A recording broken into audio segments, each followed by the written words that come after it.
Hello guys, welcome back to my channel blogs with Madhupriya. तो आज मैं बताऊंगी कि इस लोकेशन पर कौन सी मूवी की शूटिंग हुई थी।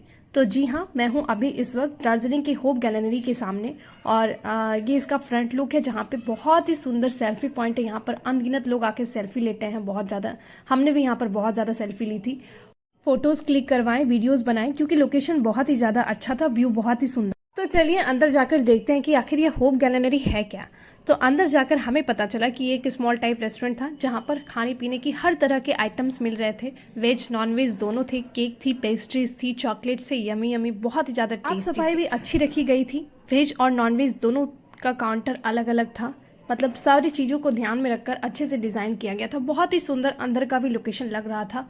फिर अंदर जाकर देखा हमने, इधर हैंड क्राफ्टेड सामान भी थे, मतलब हाथ से बनी हुई कुछ कुछ कारीगरी की हुई थी, जैसे कि कुछ कुछ खिलौने टाइप के हाथ से बिना हुआ ब्यूटीफुल रोज भी था जो बहुत ही ज़्यादा सुंदर लग रहा था। और बहुत तरह की चाय की वेराइटीज़ भी थी, बहुत महंगे महंगे कुछ परफ्यूम भी थे। तो हमें इन सब से कुछ लेना देना था नहीं, क्योंकि हम तो यहाँ चाय लेने वाले नहीं थे, क्योंकि यहाँ पे थोड़ा सा कॉस्टली था। लिपस्टिक, मेकअप वगैरह के भी सामान थे, मतलब अगर आप अंदर आते हो तो आपको सारी चीज़ें मिल जाएंगी। फिर हमने देखा यहाँ पर एक स्मॉल टाइप बियर बार भी था। जी हाँ, अगर आप ड्रिंक करते हो, ड्रिंक में इंटरेस्टेड हो, तो आप यहाँ बैठकर ड्रिंक कर सकते हो।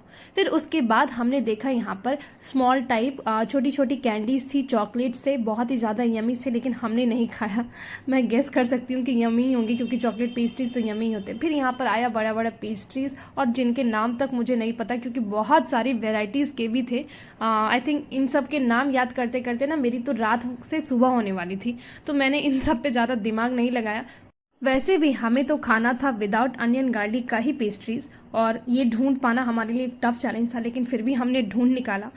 दो पेटीज ऐसी थी जिसमें अनियन गार्लिक का प्रयोग नहीं किया गया था, तो हमने वही खाया। तो हमने खाने के लिए सबसे पहले ट्रे ले लिया, उसमें एक स्पैचुला भी था और एक टिश्यू भी था। तो हमने अपने खाने को, अपने केक पेस्ट्रीज को इसमें ट्रे में रखा और फिर चले गए हम अपनी पेटीज लेने के लिए। तो यहाँ पर जो केक था उसमें एग का प्रयोग नहीं किया गया था, ये एगलेस केक था। केवल एक या दो केक ऐसे थे जो कि एगलेस थे। केक, पेटीज, पेस्ट्रीज के दाम यहाँ बहुत ज्यादा नहीं थे, सारी चीजें यहाँ अफोर्डेबल प्राइस में थी, कि अगर आप अंदर आते हो तो आप मतलब अच्छे से खा पी लोगे, बहुत ही कम प्राइस में, आप बजट के अंदर सब लहसुन प्याज भी नहीं है होगा इसमें।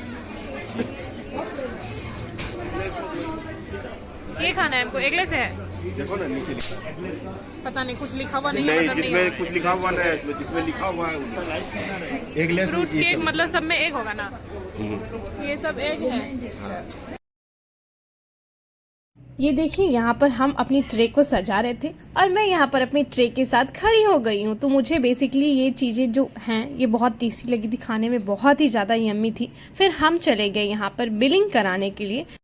हमारे हस्बैंड यहाँ पे बिलिंग करा रहे थे और हम दोनों लेडीज़ यहाँ पे अपनी अपनी फ़ोटोज़ ले रहे थे, वीडियोज़ बना रहे थे। तो फाइनली जब बिलिंग हो गई तो हम इसे लेकर चले गए माइक्रो ओवन के पास, जहाँ हमने अपनी पेटीज़ को गर्म किया। और उसके बाद हम एक अच्छी सी लोकेशन ढूंढकर, बाहर वाली लोकेशन पर जहाँ खुली खुली छत थी और पूरा बाहर का लुक दिख रहा था और बहुत ही ज़्यादा ठंड भी थी, वहाँ पर हम बैठ गए एक टेबल में, पूरे कपल, हम लोग दोनों कपल बैठ गए और हमने यहाँ पर अपनी अपनी पेस्ट्रीज़ को टेस्ट किया। ये बहुत ही ज़्यादा यमी था और लोकेशन साथ में ना बैठ के यहाँ पे खाने में बहुत अच्छा लग रहा था। ऐसा लग रहा था जैसे मूवी में मैं शूट कर रही हूँ और यहाँ पे बहुत ही अच्छा फिल्म चल रहा हो, बहुत ही सुंदर। फिर हमने यहाँ पे अपनी अपनी केक और पेटीज और पेस्ट्रीज को टेस्ट किया, जो वाकई में बहुत ही ज़्यादा यम्मी थे, लजीज थे। अब समझ में आया कि पूरे दार्जिलिंग शहर में सबसे ज़्यादा भीड़ यहीं पर क्यों थी। वाकई में यहाँ पर भीड़ भी बहुत ज़्यादा थी, आप देख सकते हैं। भीड़ इतनी ज़्यादा थी कि सारा सामान आउट ऑफ स्टॉक हो रहा था। चलो ये बात अच्छी थी कि हमें ताज़ा सामान मिल रहा था खाने को। फिर हमें एक मन कर रहा था कुछ चटपटा खाने को, क्योंकि मीठा खा के हम पक चुके थे।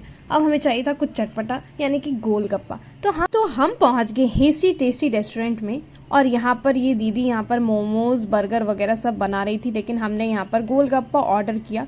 और आप यकीन नहीं करिएगा कि हमारा ये गोलगप्पा हमें 100 रुपये का 8 पड़ा था। हम बिहार में तो 10 के 4 खाते हैं, यानी 20 के 8, लेकिन हमने यहाँ पे 8 गोलगप्पे खाए थे, वो भी 100 रुपये। चलो ये भी मिल गया तो बहुत बड़ी बात थी, क्योंकि हर तरफ मोमोज, बर्गर, चिकन वगैरह ही फास्ट फूड के आइटम्स मिल रहे थे। ये भी मिलना बहुत बड़ी बात थी, बिहारी फूड आइटम, क्योंकि ये सब हमें ना बहुत अच्छा लगता है खाने में, थोड़ा बहुत चटपटा खाना हम लोगों को बहुत मॉल रोड का व्यू देखिए आप, कितना ज़्यादा यहाँ पे भीड़ है और कितना ज़्यादा अच्छा लग रहा है। चारों तरफ लाइट्स है और लोग ही लोग हैं और सब लोग यहाँ पे अपने अपने प्रोडक्ट को स्ट्रीट पर बेच रहे हैं, यानी कि यहाँ फुटपाथ पे सड़क के किनारे सब लोग अपने अपने सामान को बेच रहे थे। तो ब्लॉग को करती हूँ यहीं पर एंड, मिलती हूँ आपसे नेक्स्ट ब्लॉग में। अगर वीडियो अच्छी लगी हो तो लाइक कर देना, चैनल को सब्सक्राइब कर देना और बहुत सारा प्यार मुझे ऐसे ही देते रहना, ताकि और भी प्यारे प्यारे वीडियोस आप लोग के सामने बनाती रहूं, लाती रहूं। Love you all of you guys, bye bye.